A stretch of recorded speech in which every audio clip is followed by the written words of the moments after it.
Ladies and gentlemen, and welcome to our meeting. I call this meeting of the Standing Senate Committee on Banking, Trade, and Commerce to order. I have to inform those that are around the table and our listening public that due to a vote that is taking place in the Senate chamber at 5:30 today, the committee will suspend at 5:10 p.m. to allow members to return to the chamber for the vote. The committee will then resume after the vote, which will be at approximately 5:45 or 5:50. Today, the committee is holding its fifth meeting as part of its study on the use of digital currency, which began 2 weeks ago with a presentation by the Department of Finance. We have subsequently heard from several academics as well as the Bank of Canada. In testimony, government officials made reference to Bitcoin ATMs, which currently operate in a number of Canadian cities, including here in Ottawa. Officials also presented the receipt of a Bitcoin purchase processed by Calgary-based Canadian Virtual Exchange, better known as CA Vertex. As follow-up, we are pleased to welcome today Mr. Kyle Kemper and Miss Victoria Van Eyck, partners with the Bitcoin Strategy Group, to give a presentation on the everyday uses of Bitcoin. And they have actually brought along, as you can see, a Bitcoin ATM. And we also welcome Mr. Joseph David, President and CEO of CA Vertex, who is joined by his advisor, Mr. Larry O'Brien, to discuss the role of Bitcoin exchanges. Now, the presentations, which are going to take approximately 20 minutes each, are to be followed by the live purchase of a Bitcoin using the ATM led by Mr. Kemper and Mr. Hasib Awan, co-founder of the ATM's manufacturer, BitAccess. I hope to finish the presentations and demonstrations before suspending at about 5:10, so I would ask that we keep things moving along and that members wait to ask questions following the demonstration. We have arranged that the room and the witnesses will be available after the meeting should members have follow-up questions or want to purchase some Bitcoins themselves. I now turn to Mr. Kemper for his presentation. Mr. Kemper, the floor is yours. And particularly, I'd like to express our appreciation for the effort that you have put in to bring your machine along with you. You're most welcome, Senator Gerstein, and thank you to all the senators for having us here. So we are here today to showcase, using examples, exactly how one purchases math-based currencies, specifically Bitcoin. Before we get into this, though, I want to quickly explain the opportunity that Canada has been presented with. So due to our laissez-faire stance on Bitcoin so far, Canada has become one of the leading countries in terms of Bitcoin entrepreneurship and innovation. From Vancouver to St. John, people are coming together to take advantage of this opportunity. Around the world, countries like Germany, Australia, the USA, Singapore, Luxembourg, and South Africa are actively trying to understand and figure out how Bitcoin relates to finance, taxation, commerce, and innovation. We have an opportunity before us to become a global leader on this Bitcoin opportunity. Before we can come to any conclusions, we must understand what Bitcoin is, how it works, and what the future with Bitcoin may look like. As we know from previous presentations, Bitcoin by definition is a decentralized, open source medium for sending value over the internet. We are not here today to talk about the science behind Bitcoin, but instead how the average user gets into it, starting with the creation of a Bitcoin wallet. My colleague Victoria is now going to introduce what a Bitcoin wallet is. Hi everybody, thank you for having me. My name is Victoria. I'm here to talk about Bitcoin wallets. Everyone who uses Bitcoin needs a wallet to store their Bitcoin in. Bitcoin is similar to traditional currency in this way. We can spend it, we can save it for later spending, we can hold it for speculative purposes, or we can transfer it to people around the world. This is no different than fiat. We keep spending cash in our wallets to have on hand, we keep a slightly larger amount in our checking account so we can do routine transfers. And we should keep the majority of our money in investments that allow our money to grow. So please keep this in mind when I talk about storing Bitcoin. The first way to store Bitcoin is through a hot wallet. A hot wallet is an application that is connected to the internet that allows me to send Bitcoin using a browser on my computer or from my phone. So, just like a real-life wallet that we keep our cash in, or a checking account, we keep only a minimal amount in a hot wallet, usually our spending money or what we like having on hand. For the Bitcoin we want to keep and spend at a later date, we use cold storage or an offline wallet. The majority of users of Bitcoin keep their Bitcoin in cold storage, as it is considered the safest way to store Bitcoin. Cold storage, or an offline wallet, is not connected to the internet. An example of cold storage would be a USB stick or a hard drive. Some Bitcoiners take security a step further and use deep cold storage. An example of this would be keeping Bitcoin on a USB stick in a safety deposit box. So as you can see, there are a few ways to store Bitcoin, and it's very important that everyone who uses Bitcoin understands these different ways to store it. Before I can store any Bitcoin, I need to acquire some, so I'll turn the scene back to Kyle, and he will explain how we go about doing this. Thank you. Thank you, Victoria. So broadly speaking, there are three ways a person can acquire Bitcoin. You can buy Bitcoin directly off another holder, you can buy from an exchange, or you can buy from an ATM like the one we have right here. I will start by talking about how you buy it directly off another person. And to actually do this, we're going to physically sell Bitcoin between the two of us just to kind of show that I would like $20 and I will buy it from Victoria, who is a Bitcoin holder. So the first thing we do is I show Victoria my public key. So my public key is a QR code that represents my Bitcoin address.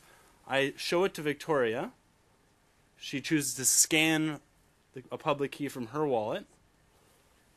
She then inputs the amount of Bitcoin she wants to send to me, and her phone will actually do the conversion. So it's like 0.05 Bitcoin or 0.08 Bitcoin is effectively $20. And she presses send. It kind of goes through some kind of packaging it all up. And then on my side, as soon as the transaction happens, the value of those Bitcoins, the ownership of those Bitcoins that are held in her account come directly over to mine. So, and then as soon as I receive it, it's $20. I have purchased $20 worth of Bitcoin from her. Thank you, sir. And that is effectively. Would you like to see Senator Mote? Please verify it's real. Okay. Thank you, sir. So the transaction has just showed up in my wallet. So that is like the kind of the primary way that Bitcoin many people kind of transact in Bitcoin, and there are sites out there that allow for the direct kind of connection of purchasing parties. But kind of the more the second way to purchase it, and this is why Joseph is here. Joseph David is the CEO of Canada Vertex, or CA Vertex, Canada's largest Bitcoin exchange, and he will now present on his exchange. Thank you, everyone. Would you like me to speak in the mic? Hi, everyone. I'm Joseph David. I'm CEO of CA Vertex. And I first want to say it's an absolute honor to be here in Ottawa to talk to government and to educate you and to tell you what has been going on, the movement that has been going on in Canada, and how Canadians are embracing Bitcoin, as you're about to see. So our objectives for today is simply to explain how Bitcoin works and the challenges that we face, as well as to discuss how the government can help foster adoption. The agenda here is we're just going to go through an introduction to the Bitcoin exchange, development and acceptance of Bitcoin by merchants, and the challenges faced. So first we'll start with an introduction to the Bitcoin exchange. First, I just want to say this is meant to say a definition, a quick definition slide. Whenever you see the word abbreviation BTC, I am referring to Bitcoin. It's the first virtual currency to achieve widespread adoption, most popular, and it's like the virtual gold. The analogy of gold and silver makes Litecoin, abbreviation LTC, the silver to Bitcoin's gold. The reason I bring this up in my presentation is our Canadian exchange allows you to trade Bitcoins and Litecoins. Down just a bit. Sorry. This is being translated. Got and it. they're running a little ahead of you. I'll slow down. Behind you, I should say. So the reason I'm showing Litecoin is simply because we accept it, but the focus of this presentation is only on Bitcoin. So before CA Vertex came along, the only way you could get Bitcoin was person-to-person cash transfers, literally meeting at a Denny's coffee shop and exchanging cash and performing this transaction you just witnessed right here. The other way you could do it is by email money transfers from person to person. Now, those are very prone to fraud, so that was not a real good way to get them. So when my friend came to me in January 2011 and said, you know, this is ridiculous. Canadians want Bitcoin. There's no exchange. Let's make a Canadian exchange. And that's when we started. And this is the bottom example just shows you that to this day, you don't have to use a Canadian exchange. You can transfer your money, wire transfer your money to Europe or to Japan and buy Bitcoins internationally, even to this day and before Vertex came along. But if you do that frequently, your Canadian bank account will be shut down. And I am a personal testimony to you now to tell you that 2 of my personal accounts with Canadian banks have been shut down when they asked me what was being transferred, and I responded with the truth, Bitcoin, and they shut my accounts down. So there's big danger to transferring money internationally offshore. So CA Vertex is the first and largest Bitcoin exchange in Canada. We launched in June 2011. 34 months of operation makes us one of the oldest exchanges in the world. We only service Canadian citizens and residents. That is my decision. That is the vision of my company, and I believe it gives us more security to remain in Canada and not to even think about going offshore because there is so much opportunity here in Canada. We have 40,000 customer accounts in Canada today, and the mind-boggling and staggering number that I show you before here, we have traded over $80 million Canadian into and out of Bitcoin in Canada. So this warrants your attention, I think, I hope. So again, this is meant to say what is a Bitcoin exchange? It's a simple act of buying and selling Bitcoins with Canadian dollars. Now, we, the exchange, don't sell Bitcoins. We simply match a buyer of a Bitcoin who has Canadian dollars and a seller of a Bitcoin who wants the Canadian dollars. We simply match them and charge a fee for that match. This is a 34-month price chart for reference purposes that shows you the enormous rise of the Bitcoin. You can see that in June 2011, when we started, all the way up until about March, the Bitcoin price was $5 Canadian per Bitcoin. You will then see a rapid increase to over $1,000 Canadian, and then you'll see a decline to about $500 Canadian where we are today. Current price of Bitcoin is around $500. On the compliance side, we've always been proactive and followed all FINTRAC money service handling regulations. This outlines the statuses you must obtain to even work with Vertex. If you are unverified with just an email, you can't do anything with us. If you are level 1, you must become level 1 or level 2 verified and have all of these requirements to proceed. Once you are level 1 or level 2 verified, you can start seeing the methods here where you can start depositing via bill payment, online bill payment, wire transfer. Direct debit is where we withdraw money from your Canadian bank account. Again, we only service Canadian citizens with Canadian bank accounts. And withdraw means that we can send you Canadian dollars for the Bitcoins you've sold. So you can see that at level 2, we can send you $500,000 per month for the Bitcoins you've sold. I'm now just going to go through a step-by-step of exactly what to press and how to buy a Bitcoin on our site. You've just become level 1 verified. You're going to press deposit funds. You're going to say, I want $500 of Bitcoin. The method I'm going to choose is online bill payment. You now make the payment with your online bank, and you wait 2 to 5 days for email confirmation. Banking takes time in the Canadian dollar world. Once you get the email confirmation, your balance of CAD will increase to $500. You now have Canadian dollars on our exchange ready to purchase a Bitcoin. You then go to our open trades and look at the prices. On the left-hand side, you'll see buyers with Canadian dollars. On the right-hand side, you'll see sellers with Bitcoin. For this example, the top seller is willing to part with his Bitcoin for $484 Canadian. This was taken 3 days ago. And we are going to go ahead and purchase it. We put the amount of Bitcoin in as 1. We see the price there of $484 with a total of $491.26, including our fee. We simply press buy, and our balance changes instantly to 1.000 Bitcoin. Our CAD balance dropped from $500 down to $8.74 remaining because we just bought a Bitcoin. We didn't have to buy one Bitcoin. We could have bought a decimal portion as well. Once we have that Bitcoin, we can then withdraw it immediately from the exchange. We can send it immediately to wherever we want, or we can keep that Bitcoin on the exchange.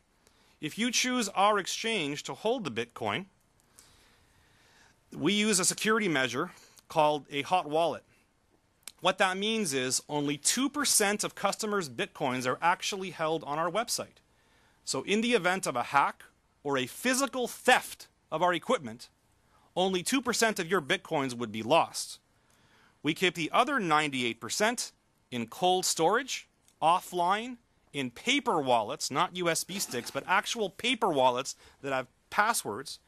And we use a large matrix of people and different levels to administer this cold storage and refill the hot wallet as necessary. On the merchant side, my dream is for Bitcoin adoption, is to have every single online merchant accept Bitcoin as an option on their checkout page. Here's what I envision. You go to your favorite store online, you have never heard of Bitcoin before, and you see the following. Standard payment method, $500 for your clothes you're shopping for, let's say. Bitcoin says $450. The first question you might ask yourself is, why is it cheaper in Bitcoin? And the second question you're going to say is, how do I get this thing called a Bitcoin? That creates awareness. So I have a sales force trying to sign up online merchants as we speak. Here's a real brick and mortar example of the Standard pub in downtown Ottawa, where you can buy a beer and chicken wings for $20 Canadian in cash. But if you pay in Bitcoin via your mobile phone, you'll get a $6 discount, and you'll get your beer and chicken wings for $14 in Bitcoin equivalent, as long as you pay in Bitcoin. Why are merchants discounting Bitcoin? Why is it cheaper in Bitcoin? Because they love these selling points. Near instant delivery, 24/7. You saw that transaction appear in 7 seconds? Very quick. No fraudulent chargebacks. This is my favorite thing about the Bitcoin. As a business owner in the telecom space, at my height, my company did $1 million. $200,000 went to fraud, went to chargebacks. When I discovered that Bitcoin has zero fraud and zero chargebacks, I said, where do I sign? I want all my customers to pay with Bitcoin. Transactions are not affected by banking hours or holidays. This is a 24/7, 365-day-a-year, on all the time network. We are lower fees than existing payment processors. We charge 1.5%. The existing payment providers charge between 2 and 5% and can't say the same things I just said above. Current state is that we have 22 Canadian merchants online accepting Bitcoin in Canada, with 150 Canadian merchants in progress to be set up within a month, and an additional 1,000 merchants that our sales force is signing up as well in the next 6 months. The most exciting part that I want to share with you in this presentation is the question I get all the time is, that doesn't sound like much. You only have 1,000 people in Canada that take Bitcoin? That's not a movement. That's what's going on. My answer to you is, you can take Bitcoin and convert them into Canadian dollars and get a Canadian dollar debit card. You can then take that debit card and go to 58,000 real, regular cash ATMs, as well as 750,000 point-of-sale terminals across Canada, and go shopping. The merchant has now accepted Bitcoin without even knowing it, because you've converted the Bitcoin into Canadian dollars. The challenges faced by the industry are great and extreme. But the first is the most misunderstood concept of Bitcoin, and that is that all Bitcoin transactions are anonymous. All Bitcoin transactions are actually not anonymous. They are permanently stored in the blockchain, and the record of them is available at any time. Let's take an example of Jane Doe. Below her, you see a Bitcoin address. That's Jane Doe's Bitcoin address. She wants to send her Bitcoins to that address. Now, is that address an illegal supplier of guns or drugs? No, it's a flower shop. How do we know it's a flower shop? Because that's the Bitcoin address on the flower shop's website, and the Bitcoin information that travels through the internet is tracked. So every single time a Bitcoin is sent from Jane Doe to the flower shop to the 1,000 people on the internet, we have that information. We, the exchange, can tell you it was Jane Doe, because Jane Doe had to be level 1 verified to even deal with us. You have to know your customer. You have to know who she is. Bitcoin exchanges have all the user data and act as a choke point. By regulating and sanctioning a Bitcoin exchange, I will happily give you the information on all transactions. I conducted a survey, and I gave our customers an option. I said, if I could give you guys half-price fees and go offshore with international wire transfers only, that's option 1. Or what if we stayed with the current fee schedule, kept banking in Canada, and let you deposit by online bill payment, direct credit, and direct debit, and wire transfer? 92% of our customers said that they want to keep us in Canada, and I personally want to stay in Canada. Because TD, CIBC, RBC, Bank of Montreal, and Scotiabank, the 5 major banks in Canada, have all shut us down and refused to do business with us, citing regulatory uncertainty. 16 other smaller banks I tried, also in Canada, all said no, thank you. Good news, though, is that we do have a banking partner in Canada. We're still in Canada, but we're paying great expense and fees to remain in Canada. We are also, a challenge of operating an exchange is that we are constantly under attack by hackers and thieves that choose to use online attacks to try to steal our Bitcoins. To date, we have never been hacked, and we have not lost any Bitcoins or customer funds. In conclusion, I think Bitcoin is here to stay. Bitcoin transmits $300 million in a 24-hour period. It is not a little fad anymore. It is a growing phenomenon that everyone wants to embrace. We want to keep the banking in Canada. And I propose that you regulate us the same way you would foreign currency transactions. Simply consider Bitcoin a foreign currency. We have a money service business license right now to be a foreign exchange dealer. If you expand your definition of Bitcoin to be a foreign currency, all FINTRAC compliance and limits and KYC information would apply to us. We would report suspicious transactions, and we would comply with all of our obligations under our license. The question is, can government act quickly enough? Bitcoin is on light speed. We are growing dramatically and intensely. And the longer we take to put regulation in place, the more difficult it's going to be for me to keep us in Canada. I invite your questions. Thank you. Thank you. We had explained to us that there are 3 ways to transfer Bitcoins. The exchange, as outlined by Mr. David, the demonstration that Mr. Kemper and Ms. Van Eyck indicated to us, and the third is to purchase a Bitcoin. So with that, I'm going to ask my assistant, Chris Reed, on behalf of the committee to bring forth $100, and he's going to have a demonstration as to how this is going to work. Is that right? Unfortunately, at the current moment, we're just having some connectivity issues, so perhaps after the break we can do a demonstration. However, we have Haseeb Awan from BitAccess does have some opening comments he would like to has make? some comments absolutely on Please proceed, on Mr. Awan. ATM. Thank you. Sure. So I'm Abdul Haseeb Awan.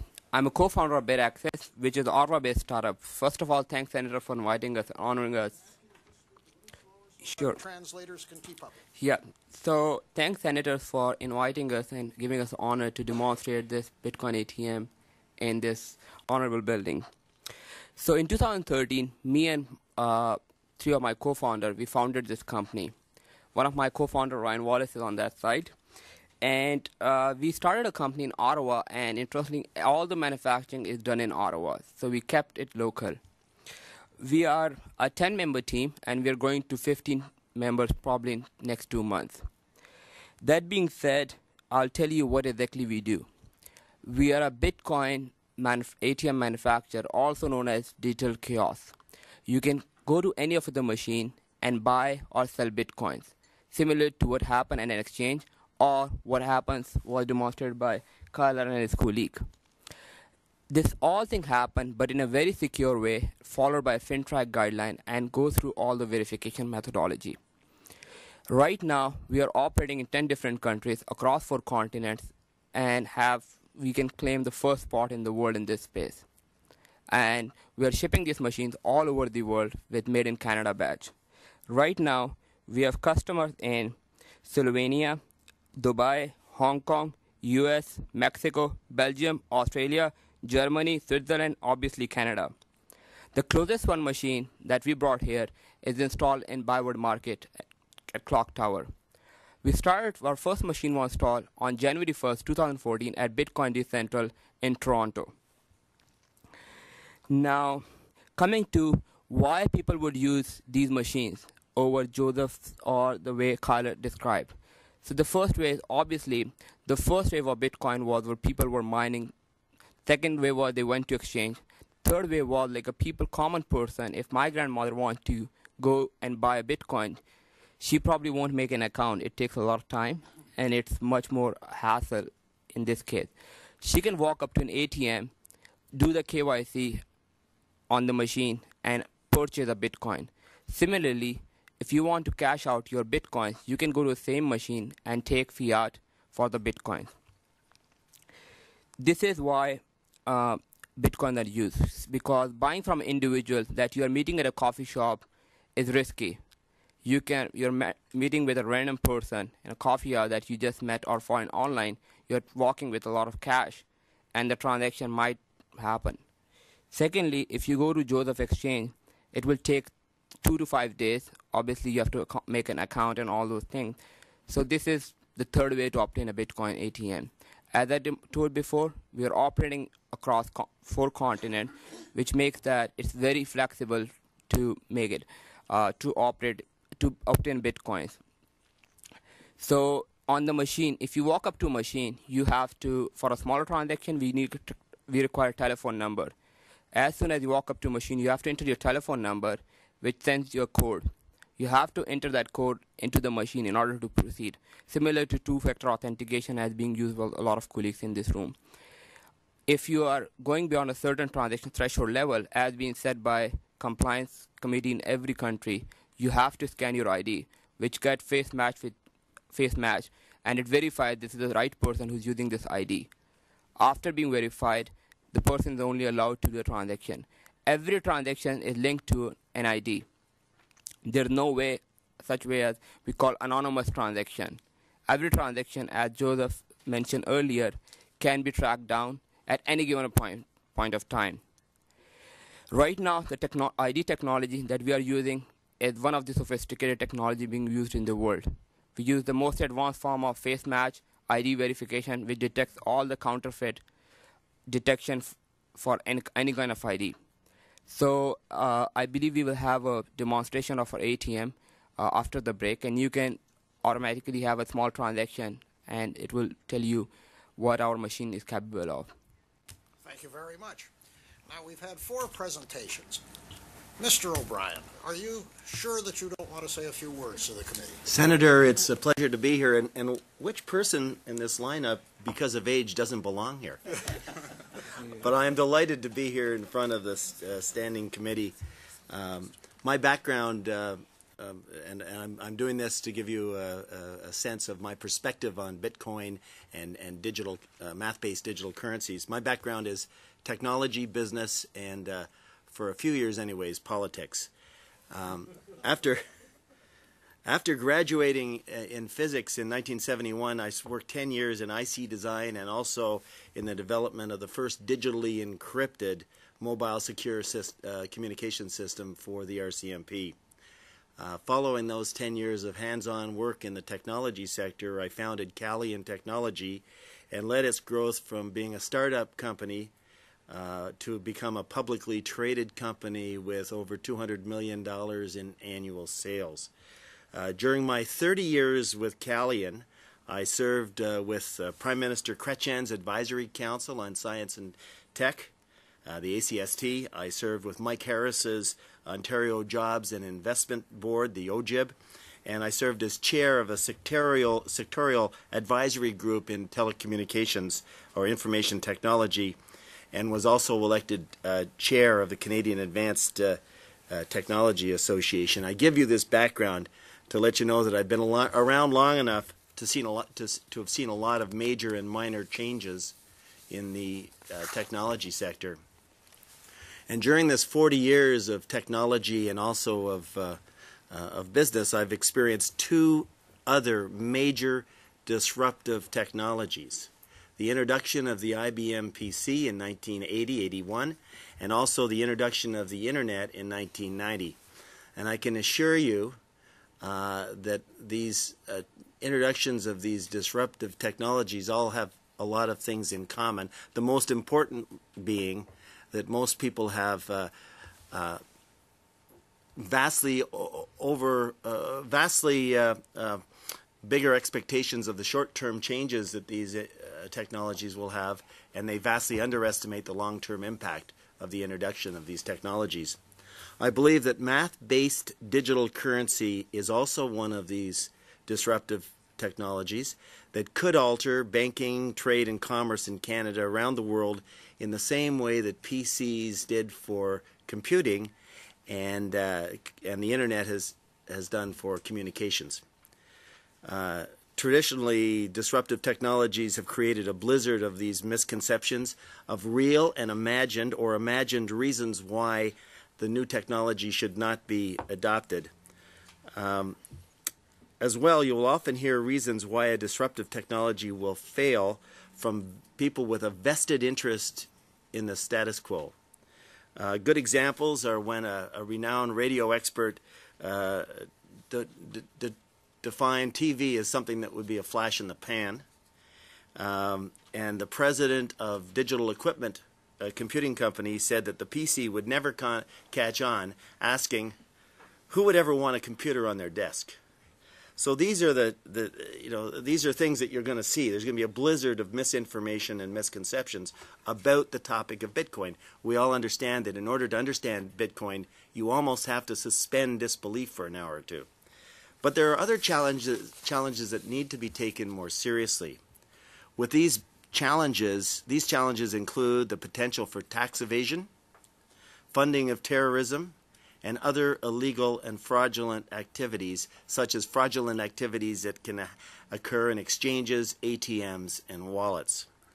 With respect to the first series of challenges, tax evasion and money laundering and funding of terrorism, there are certainly laws that can be applied to these circumstances, and recent arrests in the United States indicate that these laws can work. On the fraud side, the fraud seen in the digital currency world, the virtual currency world, is without exception related to the on-ramps and the off-ramps. And by that I mean the exchanges, the ATMs, and also the web-based wallets. These on and off ramps between the fiat currency or your dollar currency and the digital currency. For example, Mt. Gox closed with over $300 million of clients' money vanishing. There are multiple cases of exchanges simply closing their virtual door and vanishing in the night without a trace. Today, digital, and there's a reason for that. Today, in any location in Canada and in the world, you can start a virtual exchange, such as the one that CA Vertex has started, with less public oversight than if you were opening a hot dog stand. In other words, there's no regulations, there's no barriers to entry, there's no public oversight of the process of getting into the on-ramp and off-ramp business. This lack of oversight has created a regulatory environment where fraud is easier to contemplate for a young entrepreneur than building a solid business that will last forever. I believe the most important issue for digital currencies is this lack of public oversight relating to the exchanges. As the CEO of CA Vertex just mentioned, the industry needs the government to provide oversight and regulate the exchanges and ATMs to create confidence in the entire digital currency world. After you've done that, the market forces will determine whether or not they will be accepted or not. The market will determine on its own whether which digital currency wins, and the future will be determined by market forces. Interesting, this lack of oversight on the establishment of exchanges also has impacted the relationship between the exchanges and their banking partners. Banking partners have incredibly difficult times dealing with entities that are not subject to the same regulatory scrutiny as the banks are vis-a-vis inspection and security. Regulation of the Bitcoin technology or the introduction of financial institution-like regulations for exchanges will not only ensure conformance with the existing laws, but also better enable a working relationship between exchanges like CA Vertex and the banking community. Thank you very much. Thank you, Mr. O'Brien. Perhaps I could just start with a very general question to you all. To set the universe that we're dealing with, how many exchanges exist, whether they're big or small?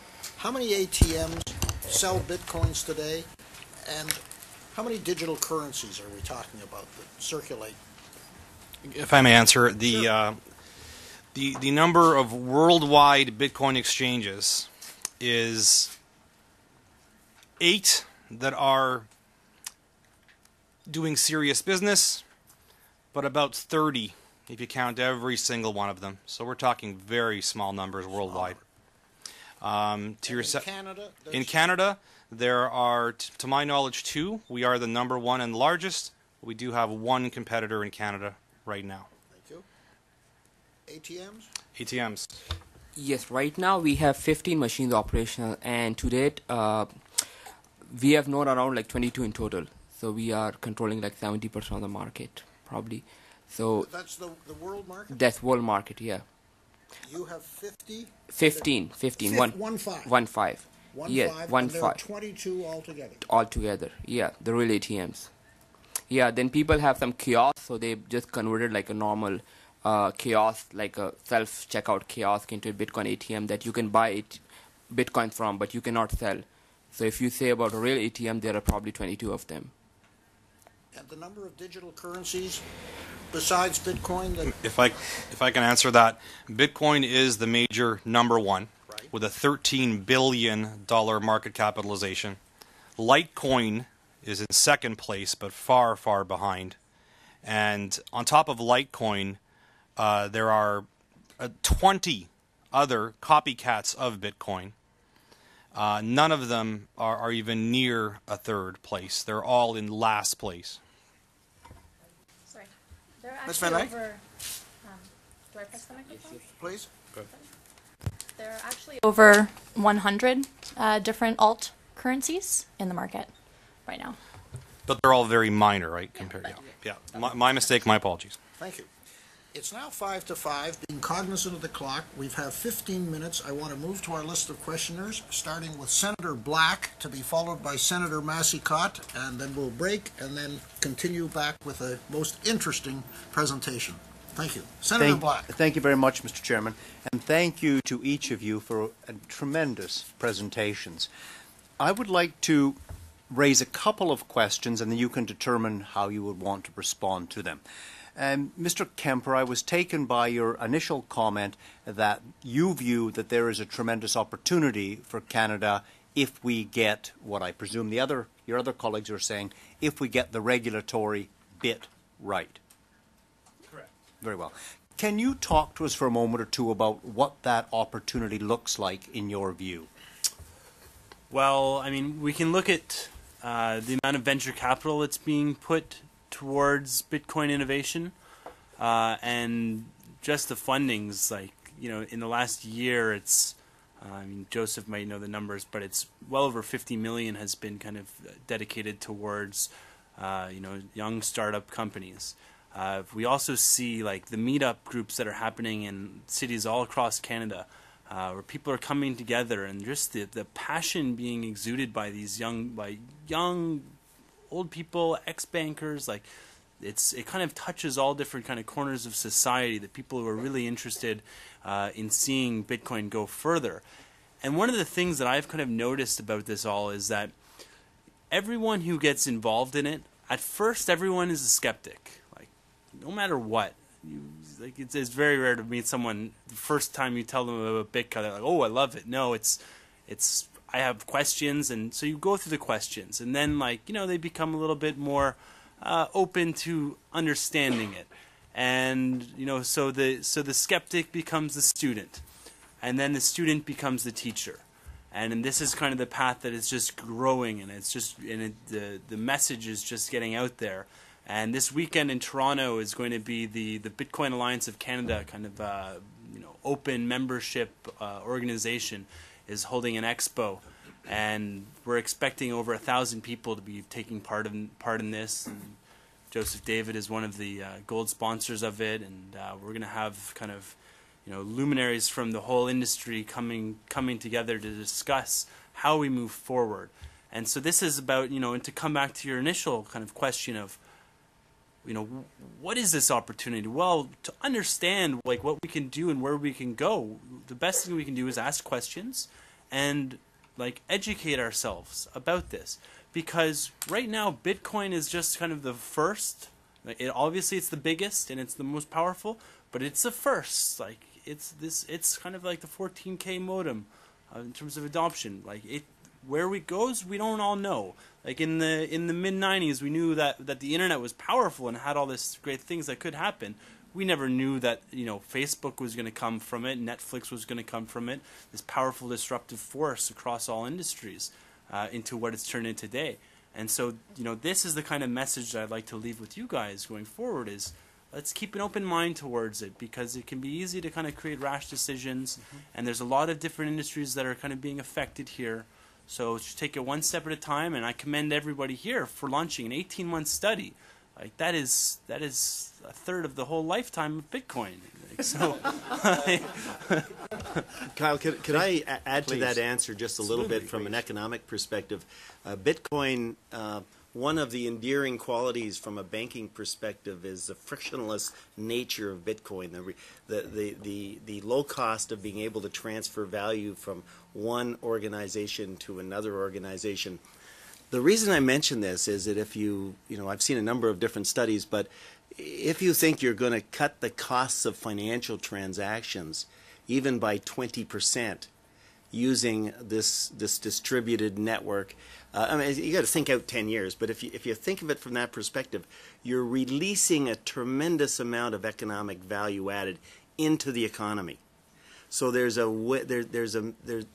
pathway here using digital currencies, math-based digital currencies, to reduce the cost of economic or financial transactions in the Canadian economy, which can do nothing but increase our efficiency and our effectiveness as a nation. Thank you very much. Mr. Chairman, I have a second question. Would you Please go prefer me ahead. to wait? Or No, please go ahead. Great. Thank you very much. Mr. David or Mr. O'Brien, you have talked to us about urging us, really, to get the regulation right. If you would be good enough to give us a primer, a 1, 2, 3, 4, what does that look like?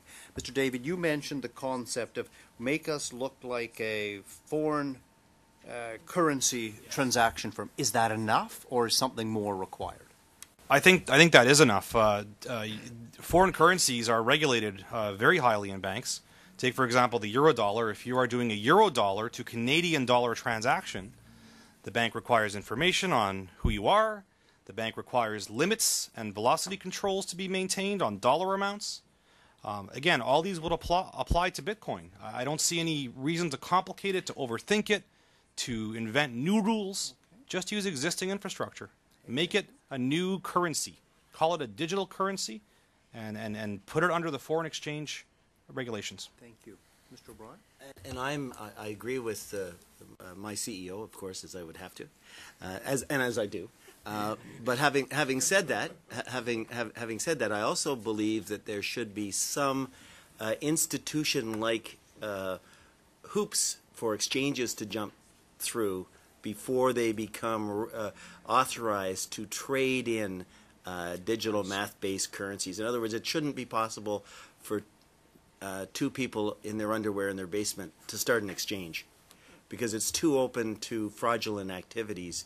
So I think the combination of those two acts, of applying the Forex exchange and creating an institution-like criteria for opening up or using ATMs, exchanges, or web-based wallets, probably sets the groundwork to reinforce the consumer confidence in virtual currency. Great. Thank you all. Tremendously helpful. Thank you. Thank you, Mr. Chairman. Senator Massicotte. Thank you, Be Chair. followed by Senator Belmar. Thank you very much for being with us this afternoon. It's very interesting. The whole idea is very interesting, and especially the technology of the chain of information, which is highly secure, is very interesting. I understand this whole thing started off from a libertarian, from a total free market approach. That was the motivation. And one of its achievements, and you hear it in much literature, is free of government involvement, free of government supervision. But now you're talking about we need government regulation. We need to give certainty or credibility to the whole process. The concern I would have is twofold, is that, whoops, we're going away from the whole original objective of the Bitcoin or other forms of currency. And the other thing is, do you appreciate the costs? Because if you want to be regulated like a bank or foreign exchange, that you may want to form part of the payment system. And I highly suspect at your size, you'll go bankrupt within a week. I mean, it's a lot of bureaucracy there. And just as you know, you got to record every transfer. You got to know your client. Any transfer in excess of $10,000, you need to know, like, lots of information. It seems to be totally contrary to the whole issue at your starting point. You want to make a comment on that? I would yes, very much like to make a comment. Very pure and simply and plainly, banks will not deal with us if there's no regulation. Talk to me about your experience. Is it you or Mr. Kemper said when you tried to do a transfer? Yep.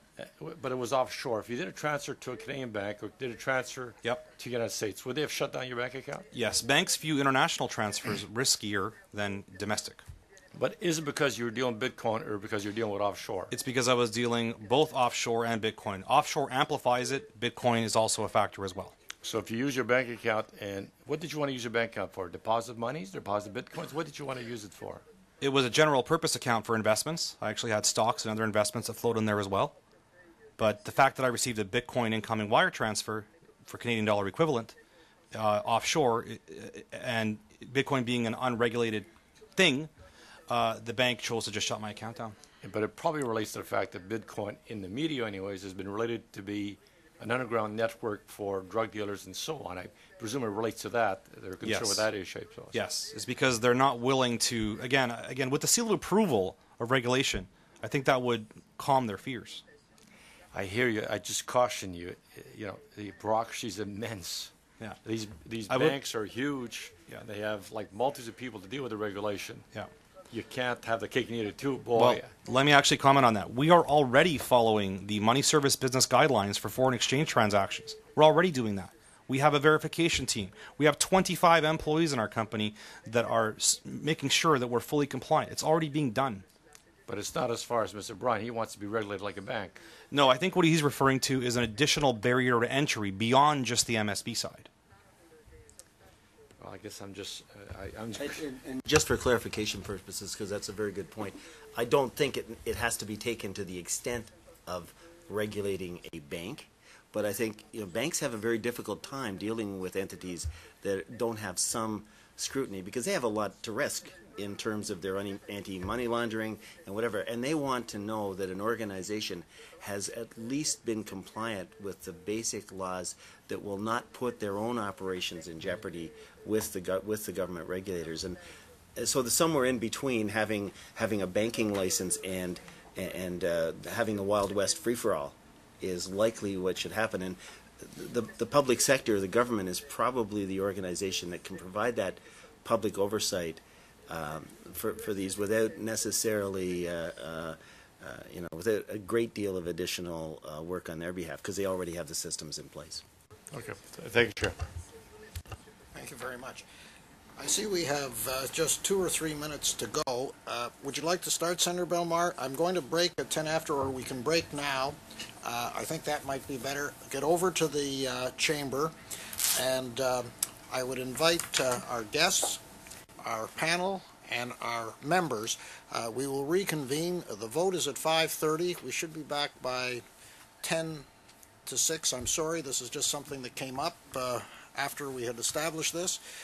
We will continue. The meeting formally ends at 6:15, but I would encourage again members of the committee, the panel, and our guests to stay on a more informal basis, and we will continue after the 6:15 time period. One question. Very small, because very I have small. another one that's bigger. Oh, but all right. I'll Let's ask make sure the this is the first small one. We have to vote. We know what the exchange does. We know what ATM does. But what do you do exactly, the Bitcoin Strategy Group? Well, so Kyle and I are both new to the sphere within the past year, and we see a need for making it more accessible to people. If we want Bitcoin to grow and be adopted, people need to understand it, and it needs to be brought down to a level where it can be understood easily. So we work with Bitcoin companies on communications, so doing press releases, making sure that they're very technical. Lots of these Bitcoiners, right? So when they get on stage and they're speaking to an audience like me, for example, a lot of this is just going over my head. So we work on that, and then we do government relations as well. And additionally, we're working to build, to lay some of the pillars for future kind of organization within the industry within Canada, because as all the businesses need to focus themselves on just working on their products and services, like Mr. Hasiba Wan, like they are working, like the developers last night were working till 5 o'clock in the morning to get ready for today. Like it is go go go. So this is where kind of experts, like semi-experts, come to the table as well and help distribute their message. So that is our goal, and that is the value we're adding to the market here. We're now going to suspend. I suspect when we get back that perhaps we should have the demonstration at that point. Absolutely. And then we will continue with the questions. Thank you. We are now suspended.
Members of the committee, we are going to reconvene again.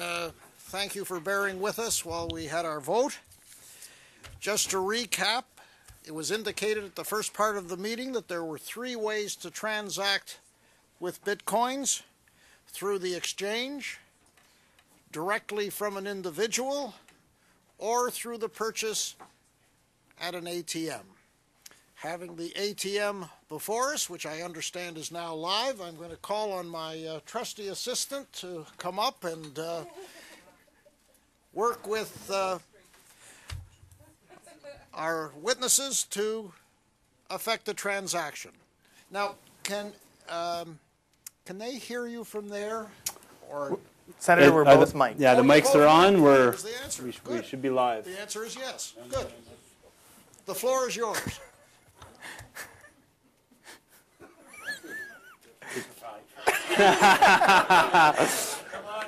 After Senator. Okay, so Chris, the first step you do is you press buy. And then you enter your phone number. So this is just going to be a small transaction. So we just, under 3,000 is the limit we set, or that BitAccess has set. And so, pardon me? Or as FinTrack has set, yes. Yeah. So after, we're just having some little bit of a network delay, but it should come through. Okay, so you got a code. So it sends via SMS, it sends a verification code. Please enter it, Chris. That code came to Chris? Yes, so the machine uses the internet and it sends a unique code to Chris, verifying that that phone number he entered, it is him who is using the machine. Is that a random number? Yes. It's only used one time, right? Correct, but there's nothing like super secret about that number. Like doesn't do with the Bitcoin, but it is a way of ensuring that Chris is the only one who's using this, and it's that phone number. So for the ATM producer, it kind of tracks the phone number to the user. So then it asks, do you have a Bitcoin wallet? So if the answer is no, it'll print you out a wallet. And I'll just show you what a wallet looks like. So this is a wallet, and then what we would do then is scan it here, but Chris already has a wallet, so he can scan his wallet too right now. And it's a simple QR code that I downloaded through BlackBerry World app. Just pass that along. So it's recognized his address and shows it up right there. It puts in one bill, $50 registers, which is 0.09 Bitcoin. 2 bills, $100. You're done, so click I'm done, unless you'd like to enter more. It's good for now. Okay. So now it's just sending the Bitcoins to him, and the whole process is basically complete, and it'll just be a second until the Bitcoins register on his wallet.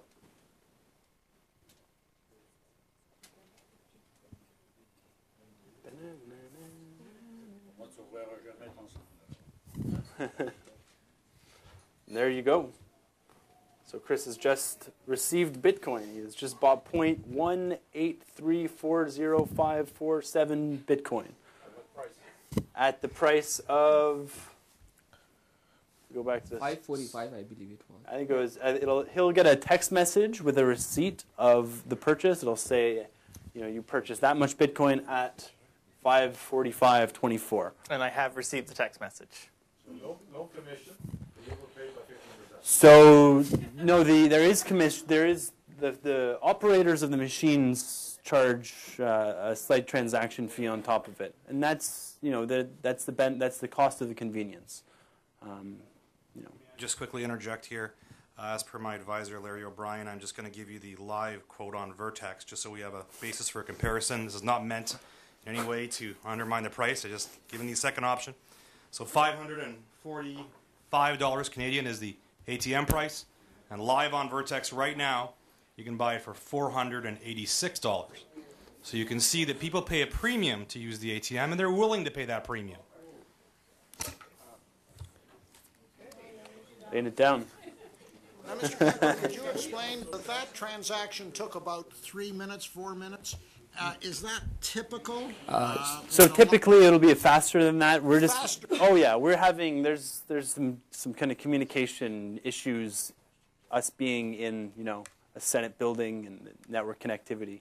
Right now we're actually going off the phone, but when it's installed in a location and it's been tested and everything is running right away, it's instant. It's okay. Enter phone number. Oh, text. Okay, enter the confirmation code. Scan your wallet. Put in your money. It depends how much money you're putting in. Now I've been at the clock tower when people have put in $3,000, their full limits, and you'd be surprised. Sometimes it's like it's young people, it's students who are coming in. They see this and they're feeling it. You mentioned there's three ways to do it. Well, always did cash, which obviously is an expensive way to convert, but you also said you can do a transfer, I presume, re-credit card or bank account. So you can top up your exchange account with via bank account, but on the ATM right now it's just cash. Yeah, but on the bank account, I presume what you need is you want to confirm again. You got to give a phone number, and then you get a number back. But I presume you will need my bank account number, my code number to get into my bank account to allow the transfer because you want to do it electronically. Am I correct in saying that? Not quite. And if you're talking about the exchange, I just want to correct you. We do not accept credit cards. I believe you said credit cards. Okay. No one really accepts credit cards for Bitcoin because credit cards are very prone to fraud and reversible transactions. To answer your second question, if you remember my slide about level 1, level 2 verification, no, what you said is not good enough. We need your government-issued ID. We need a proof of address from certain forms that we accept. We may need a bank reference letter if you exceed certain limits. We do a phone verification to phone you at your Canadian phone number to make sure you're a real person and you can answer 12 questions. And this whole process may take up to a week. Do you require my account number plus my whatever the yes, I require password? I don't require your banking password. I only require a transit number, an account number, and a financial institution ID, a 3-digit number of which bank you're with. But if you don't have my NIP or whatever the password is, you can't get into my account. Yes, I can through a pre-authorized debit where I take the money out of your account automatically. It just comes out of your checking account. Shouldn't people worry about that? That means I'm giving you a lot of information because Yep. you got a lot of information on me, but I got to trust you real lots because you may dip into it a couple of times. If you don't want to use the method of directly debiting your bank account, you can choose to make an online bill payment. In that case, I don't need any of your bank account information. And what's the delay for that? It's faster than a direct debit. Online bill payments, the fastest we've had one in is actually 1 business day. Because can I share with you? Like I'm a member of Coinbase, which you said is your largest. I think it's the largest person in the United States relative to it. And they give you a choice of credit card, they give you a check to bank account, and I tried all. But for the bank account, they asked you for your bank account plus you got to give the whole transit number, but then you got to give your password. So I can promise you, I chose an account where I certainly never be a lot of money because they can get into that consistently. So, and it's scary a little bit, I must admit. Yep. And then you can use credit card, but then you got many days of delay. I mean, it's scary a little bit. I just gotta tell you my reaction to all that. Yeah, I recognize that it's scary, but it comes down to reputation. We're an exchange that has a business agenda to convey trust to our customers. So we're not going to start debiting your account without your authorization. It also exposes us to great risk if we do that because the banks will shut us down. Well, we now understand why Mr. O'Brien was basically saying, give us some credibility because people got to trust you real lots. Yeah. Okay, I'm going to go back to our list of questioners. Senator Belmar was in the middle of a question, to be followed by Senator Campbell. And just again to indicate, the formal part of the meeting will conclude at 6:15. We will terminate the meeting at that point, but then we will continue on, and we welcome our guests to stay as well. Thank you very much. So, Senator Belmar, please. Merci, Monsieur le Président. Alors, ma question... Thank you, Mr. Chairman.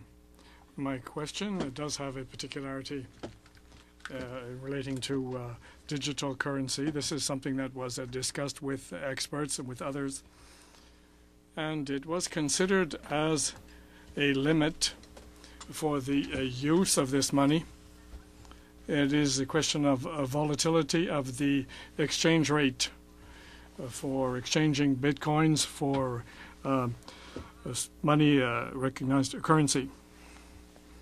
you did illustrate that there may be a difference in price buying a Bitcoin in your exchange or buying it from the ATM. But this, of course, I think is related to management costs. But we were told that a Bitcoin can be exchanged for Canadian dollars at different rates in Ottawa. So there are certain fluctuations over time as well. Can you explain to us then this particular characteristic of this type of currency? How do you expect to be reacting to this? How do you expect to respond to this particular limit, so to speak? I think the question is, how do you differentiate between the different prices in different areas of the country and even the world for that matter? So the Bitcoin price kind of fluctuates against all the market. It very much is a market-driven price. So the different exchanges carry their prices, and there are different kind of indexes that have relative price. Vertex has its own price that is the current market price. There's another exchange called, say, Bitstamp that has a market price. There's exchanges in China that have an equivalent price in RMB. There's exchanges in Europe that have in euros.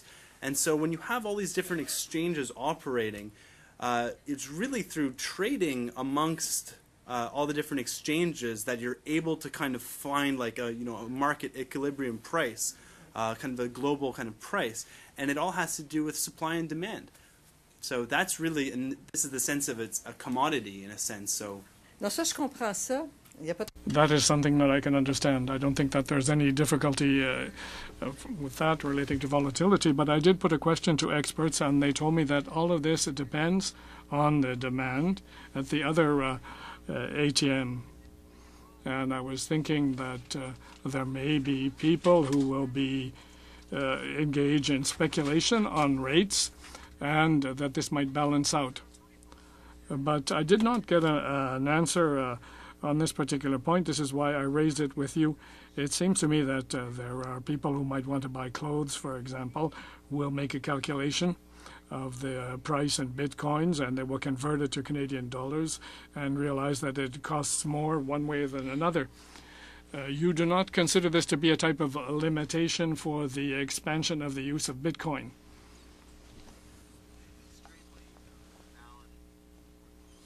Point, Senator. In fact, there are some organizations in New York, on the New York Stock Exchange and a few other places, that have early plans to create these markets for selling futures, and the belief is that once this is put in play over the next 12 to 18 months, because remember, we're really in early days. Okay. Of the Bitcoin development process here, even though the Senate is ahead of the power curve here a little bit, having these investigations, it still is early days. It's about the equivalent today of saying that the internet, the internet is only for email. Okay. And that's where we are today. This is early days. There's not a lot of the infrastructure in place, but there are business plans out there right now, a lot in the American side and some in the Canadian side, to start addressing some of these issues of volatility. Est-ce que je peux rajouter une autre question qui est un... May I add another question that's linked to some extent?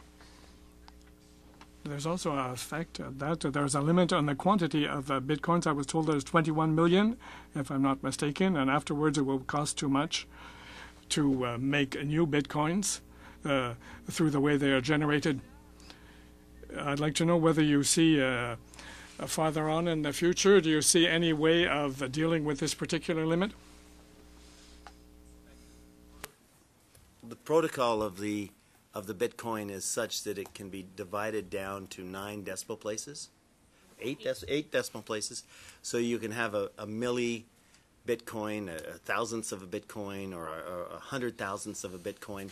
And I think as we get to the year 2040, 2041, okay, and all of the Bitcoins have been mined, I think we'll start to see a growth in the value in fiat of the Bitcoins, but then people will start using smaller portions of a Bitcoin. Okay. So a tenth of a Bitcoin may be worth whatever, $100 at the time. So there's going to be a gradual long-term stabilization of the volatility, and there's also going to be a gradual long-term increase in the value of Bitcoin as it is adopted by users and merchants.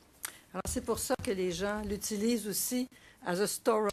This is why people are using it to store value. There are lots of people who hold bitcoins expecting future developments. Thank you. Senator Campbell, to be followed by Senator Green. Thank you very much, Chair, and thank you for coming today. This is it's fascinating.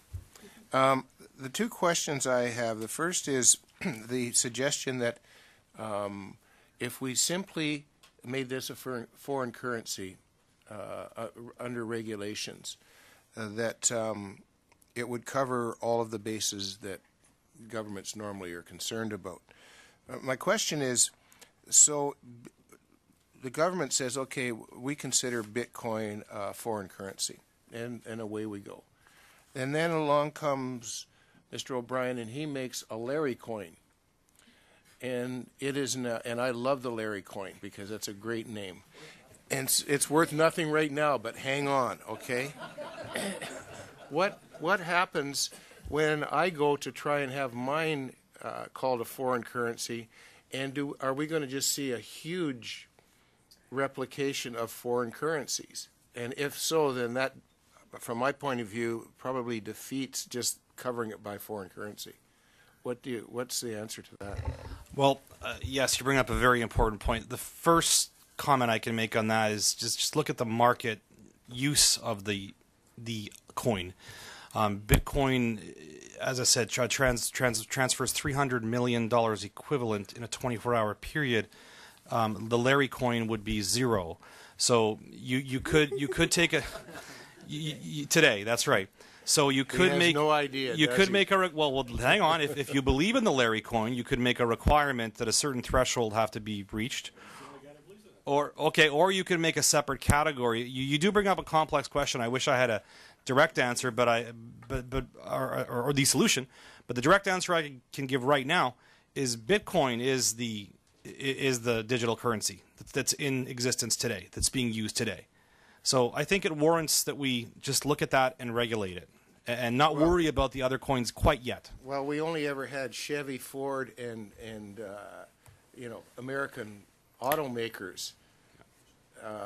Anyways, I would like for you to think about that. I think we're going to be going for a little while longer on this, because I think I love the idea. It's a nice simple fix, but I see some difficulties there. I think I'm stupid. Well, actually, other people do too. But can you explain to me how we get this difference between what the price is on here and what the price is on your exchange? Because it's about 15% difference, give or take. The reason is our exchange is an exchange where buyers and sellers determine the price they want to pay. Okay. The Bitcoin ATM is not an exchange. It just offers one fixed price that they determine. Yeah. Maybe I can comment on that. So he's right about it's not a fixed price. So what happened in this case is it's a convenience charges, right? Whatever you're convenient, like if you buy a coffee at a very high-end restaurant, you're paying a different price, right? So you have to look at it from a different perspective. Bitcoin transactions and email. Someone gave a pretty good example of what Bitcoin is, and that's the far most best definition I've ever heard. Bitcoin is to money as email is to postal mail. If you look at this, you can think about how, right now 6 billion emails are exchanged every day. Now look at how many postal mail were exchanged maybe like 10, 15 years ago. When computers were invited, the founder of IBM, I believe, said there will be 3 computers enough for the entire world. And now look at what's happening. So you have to look at Bitcoin from a different perspective. RJ45, also known as an Ethernet cable. My co-founder Mo said a very good thing about it. Right now, it's not being used. It's used in space for communication, not for internet. Bitcoin as a whole is a very interesting protocol. You have to look at, like, I'll give you, sending an email is free, but you pay any company to get access to internet. Once you're on a computer, you can send thousands of emails in 1 hour if you have capacity to do so. right? I hope anti-spam law doesn't prohibit you, but this is. Just interject to see. The question was a specific question. Yeah. Why is the price different? You have to answer that directly, right? So I mentioned to you like any. It right now it's around 5%, right? No. Let me go back since I'm asking the question. It was about $80, which is about 15%. Now, I expect when I go to a machine, I know that unless I'm using my bank machine, I will be charged 1.5 on this here, and I'll be charged another on my bank end because I didn't use their machine. Yep. So my question is, why do I end up paying 15% difference to you? So I'll just explain that this Okay. price right here for this ATM is coming from the ATM operator is not Hasib Awan. He is the manufacturer. So there's an operator. We're not who piling is on here. No, No. who is.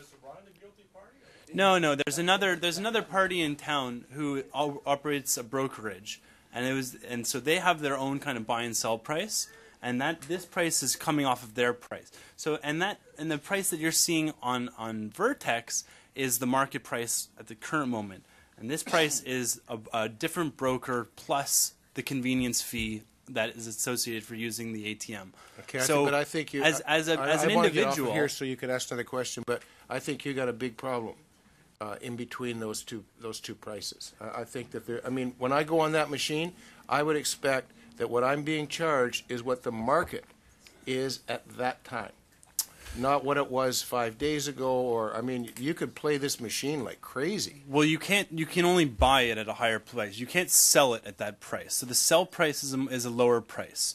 So there's a spread on the buying and the Okay, sell. but if I buy it, if I sell it, if I buy it from the exchange, okay, Yes. and I sell it on there, I'm still going to make some. I can't move them over to there. So no, you can't. That would be so the operator would buy it from the exchange and sell it at there, and that operator has to put down the money to actually purchase the machine. So you have to, as a business, you have to make your margin somewhere, and that is the margin because of the convenience. Because otherwise, you spend a week to get verified. Thank you. Okay. Senator Campbell. Senator Green, please. Yes, thank you very much. I want to ask you a few questions to build on Senator Massicott's questions about an hour ago now. And these are mainly philosophical questions, I think. It seems to me that right now you're working on convertibility issues. Those are the basic issues that you're working on, and you need to do that in order to help your businesses.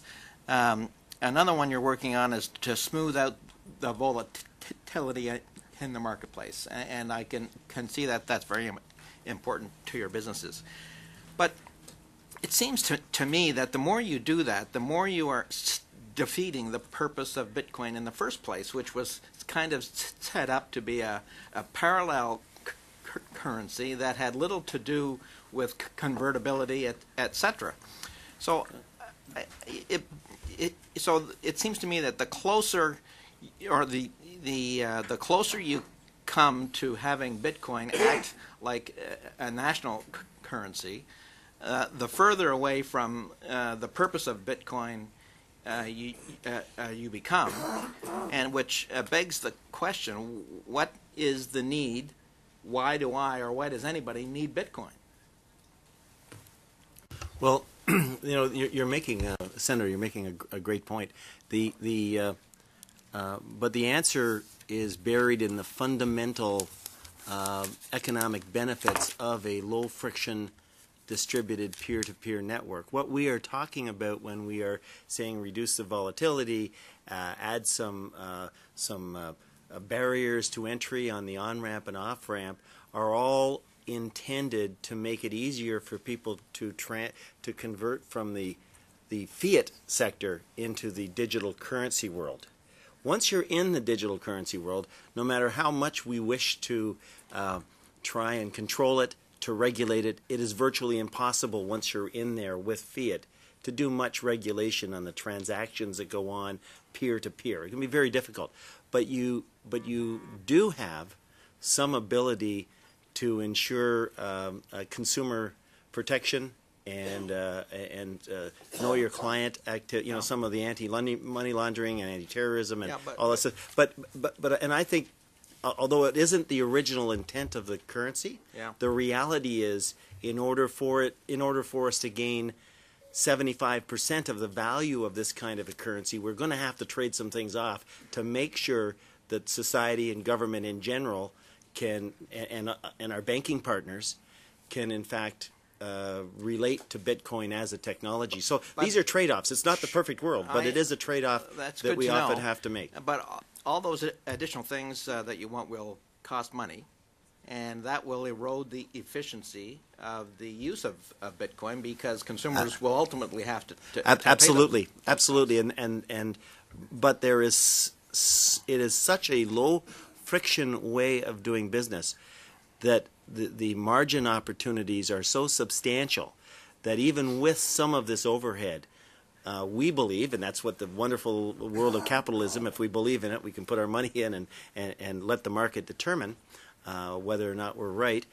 We believe there's still ample opportunity to provide significant returns to the Bitcoin community and the entrepreneurs in that sector at the same time as releasing value into the economy. So you're right. It's just going to be a matter of the magnitude and how well this industry does its job in keeping the costs down. One more question.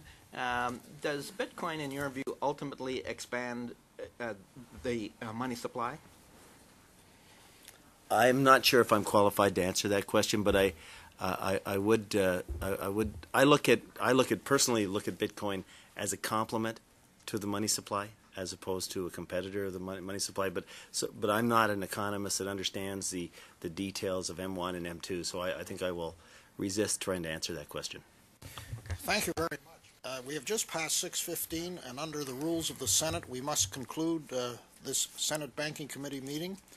On behalf of all of the members of the committee, I'd like to express to our witnesses our great appreciation for your participation today, most helpful in our deliberations. This meeting is terminated.